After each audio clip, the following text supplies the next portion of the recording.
Hi everyone, Mansour here. Today we will talk about an important topic. It's a question I've been asked so many times. What lens should I buy?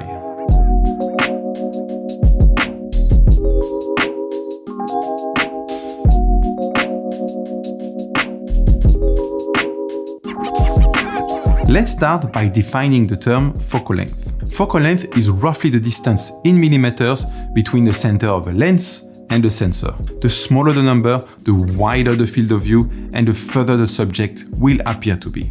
And the higher the number, the narrower the field of view and the closer the subject will appear to be. In this video, I will tell you how and why I choose a certain focal length according to the situation. But first, let's have a look at the different effects I got when I took the same close-up shot with all my lenses of my gorgeous model Thomas. He was staying at the same spot and I was stepping back with my tripod and camera. Let's start off with the 18mm wide lens. In order to have the subject to feel the frame, I need to get really close to him. You can instantly notice the distortion on his face, his nose looks bigger and his head is skinnier. Pay attention to the boats in the background, how far they are. The second focal length is 35mm. You still have some distortion on the face as this is still a wide lens. Also, the boats on the background are getting closer to the subject as we are compressing the field of view. Next, we have 55mm. According to photographers and videographers, 50mm, or in this case 55mm, is the focal length which is the closest to replicate the human eye.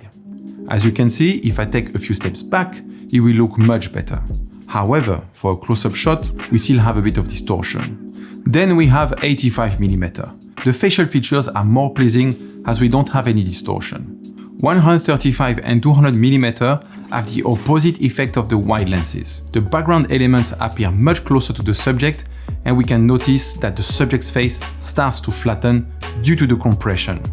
So if we play the shots back to back, you can see the effect of each focal length. Notice the extreme difference between the wide and the telephoto lens. At 18mm, we can see a lot of surroundings, and the subject's face is distorted. When at 200mm, as the field of view is narrower, the background feels much closer to the subject and his face is flatter.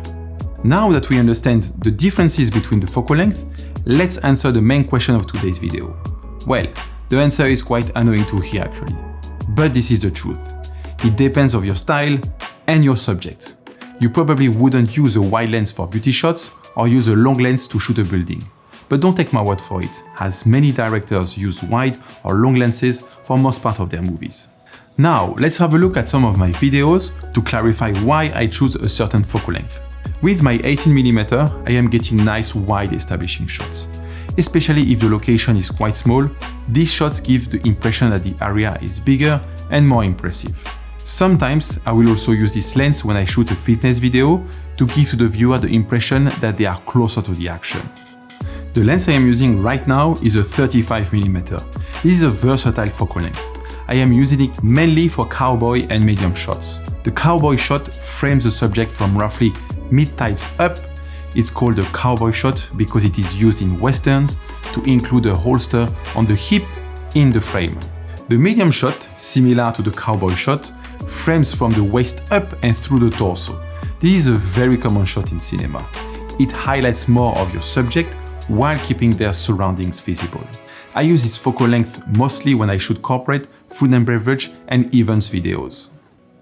When I got my 55mm, it was right before the apocalypse, so I didn't have the opportunity to use it much for my clients. I purchased this tiny lens because of the effect it gives.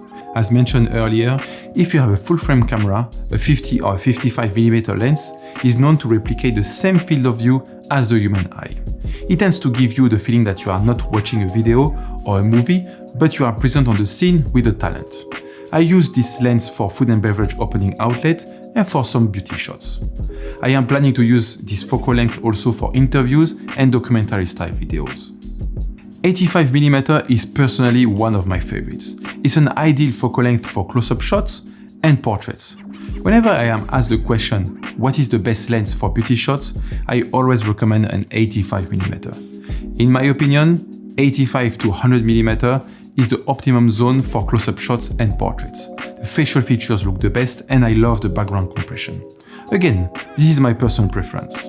I am using this focal length for beauty shots, sports, nightclubs when I cannot get too close, in weddings and close-up shots. I use both 135 and 200mm focal length when I am far away and cannot get closer to the subject. I use these when I shoot a fashion show, football games, or swimming competitions. For the majority of the time, I operate as a one-man crew. Therefore, I usually use two different focal lengths, a wide lens on my gimbal and a 50mm or longer lens on my rig. When I have the choice, I can shoot up to 4 different angles, as I like to offer different perspectives to the viewer to always have them engaged.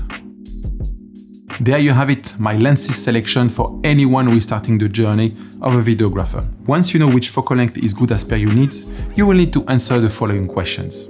How large is the aperture? How sharp is the glass? How heavy it is? Is there any stabilization motor? And so on. But this will be for another video.